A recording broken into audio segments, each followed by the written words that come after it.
This is Pinry, and you can think of Pinry as a self-hosted clone of Pinterest. And in this video, I want to show you how to get that set up in Docker. But first, a quick message from today's video sponsor. This episode is sponsored by Linode, the largest independent cloud computing provider. If you don't want to, or can't for whatever reason, self-host applications the way we talk about on this channel, Linode provides virtual servers that make it easy and affordable for you to host anything in the cloud. You can set up any of the applications that they have available in their marketplace with just a few clicks, or you can set up your own Docker VPS and install basically whatever you'd like in a Docker container. They have load balancers and firewalls available to help keep your apps online and safe.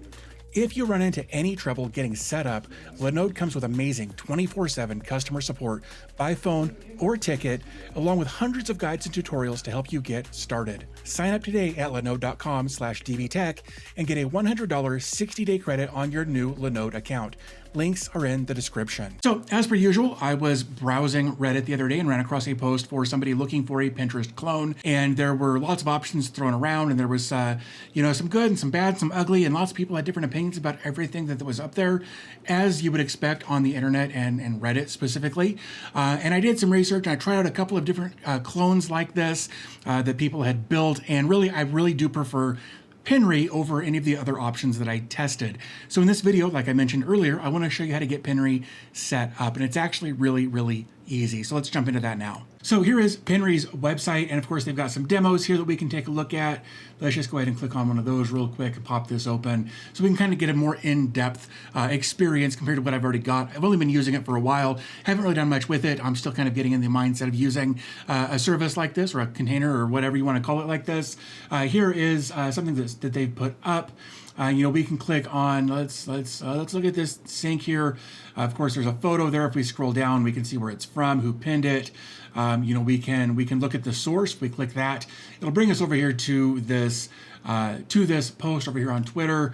We can open the original image like so, and there is just the image of that. And if we click on permalink, that is the permalink to the pin here on the Pinry site. So it's very, very intuitive. It's very easy to use. So with that said, let's jump over and look at how to get this installed using Portainer. You don't have to use Portainer, but I like to use Portainer for the graphical user interface. So here we are. We can see that there's a few different ways to do this according to their instructions. What I do want to do, though, is simplify it even more than that. So what we're going to do, we're going to close some of these tabs. We're going to come over here to Portainer. We're going to create a new stack. We're going to click on Add Stack. I'm going to paste this in. We're going to talk about this a little bit. Basically, version 3.3 for the Docker Compose. Of course, different Docker Compose versions have different capabilities available to them. This one just happens to be 3.3. Below that, we've got our services, and Pinry, of course, is the service that we're going to take a look at for this. And under that, we've got ports. By default, this 8981 was 80, but of course, I changed it. If you need to change it to something other than 80, which I highly recommend, only change the first half, what you can see highlighted right there. Leave the colon 80 alone. We need that for the container side of things. Below that, we've got a volume for Pinry, or for the volume, and then of course what's mapped on the inside. If you wanted to map this to a mapped folder on your Docker server, you could actually do that. Let's take a look at how we would do that.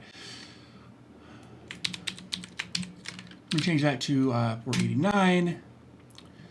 And then we're going to go over here to storage and shared folders and storage, and right here is the absolute path for the storage that I would use for the volume rather. So what I'll do, paste that in there like that. So it'll be srv dev disk by UUID, and then storage, and I appended /Pinry to that. And then the image we're going to use for this is get Pinry/Pinry. Of course, that'll pull from hub.docker.com. And because we're doing this, we don't need this, so we can remove that. So there's just a couple of different ways you could do that. If you wanted to just use a Docker volume, you could just leave everything as it was and install it that way. However, I like to have the option to have access to these folders in my installation. So this is basically it. I do want to You know what, I'll leave it like it is. I'm going to go ahead and click on deploy the stack. So in order for this to work like in your browser, while you're out browsing the internet, that sort of thing, there are a couple of things that you will want to take into account. The first being that this will need to be ideally on a URL. You might do something like pin.mydomain.com or whatever. You'll also want to have the browser extension of your preferred browser set up and configured to attach to that domain name. And we'll take a look at that here in just a moment. So here we can see that our Docker Compose has deployed. We've got everything up and running here. Let's take a look at our logs real quick. No secret key in the environment. This is all fine, not a big deal. So let's click on our port right here. And here we are. We're installed, we're up, we're running. However, we haven't logged in yet, and we haven't connected a domain or anything else to it. So let's go ahead and click on login. Oops, you know what? I lied. Let's click on sign up. Let's go ahead and give it a username. Oops.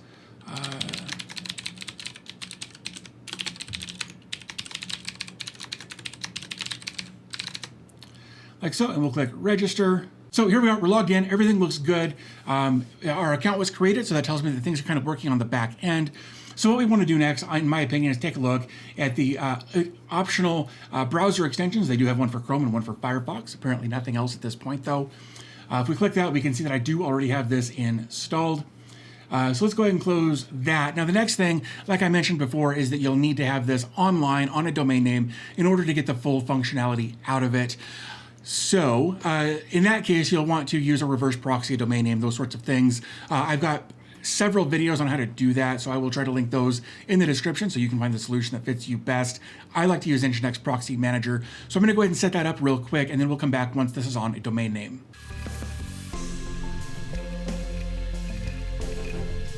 Okay, so here we are a couple of minutes later, and we can see that we've got the domain name pin.dnb.wtf, 9 letters for a domain and subdomain. Pretty great. You can actually pick up a WTF domain pretty cheap over at Porkbun. They're not sponsoring this. I just like their service. Their domains are cheap. Their customer service is great. Go check them out. Anywho, so we're logged in. We can see over here we're logged in. We've got our browser extension. So what we want to do in this case is come up here and right click and go to options. So then what we want to do is put in the URL of our Pinry install, as you can see I've done here, and then you can decide if you'd like to add a context menu to the right click. I'll show that in a moment. So once you've got that, you can just click X. We can close this. And basically at this point, let's jump over to one of my websites.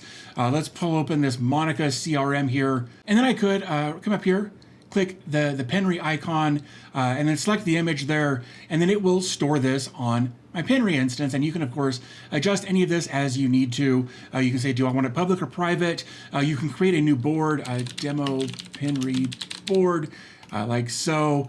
There we go. You can add tags to this if you want. So we'll do a demo, like so. And then we'll just click on create pin.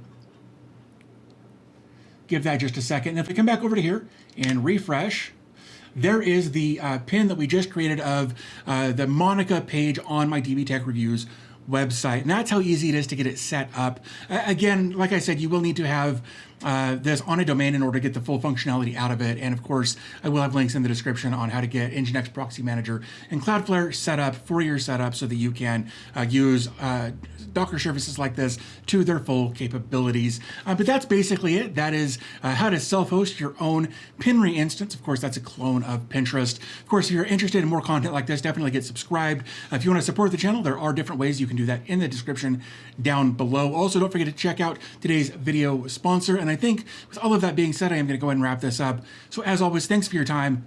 I always appreciate your support, and I'll talk to you in the next video.